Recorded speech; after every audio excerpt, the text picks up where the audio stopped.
Sementara itu, dua bakal calon presiden, Ganjar Pranowo dan Anies Baswedan, bertemu di Tanah Suci.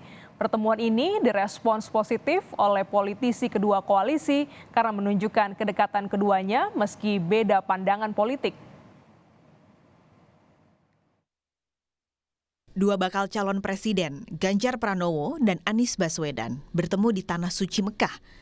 Foto kebersamaan mereka diabadikan Suharso Monoarfa, Menteri Perencanaan Pembangunan Nasional atau Kepala Badan Perencanaan Pembangunan Nasional Bappenas.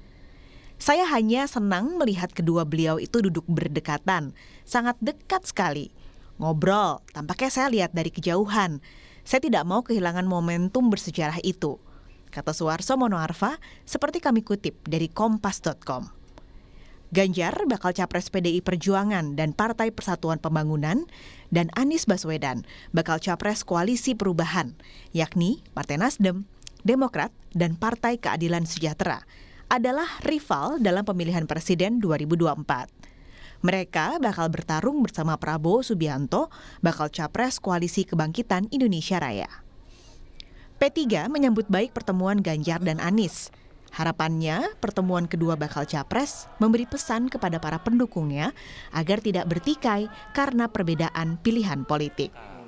Jadi bisa jadi beliau bertiga di tempat suci, di tanah yang mustajab, mendoakan bahwa Indonesia itu harus damai, tentram, adem, ayem, gotong royong, rukun menghadapi pemilu 2024. Pesan itu yang harus ditangkap, bahwa di bawah itu jangan silahkan berkompetisi, tetapi jangan sampai overdosis.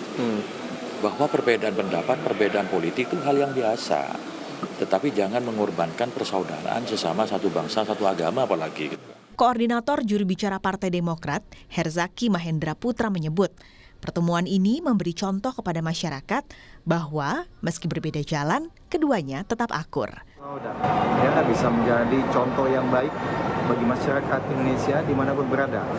Boleh kita berbeda pendapat, boleh kita berbeda pilihan, tetapi tetap bisa menjalin komunikasi, tetap bisa bersilaturahmi satu sama lain. Ini tentunya bisa membawa hawa kesejukan bagi kita semua menuju kontestasi Pilpres 2024. Pemilu 2024 tinggal 8 bulan lagi.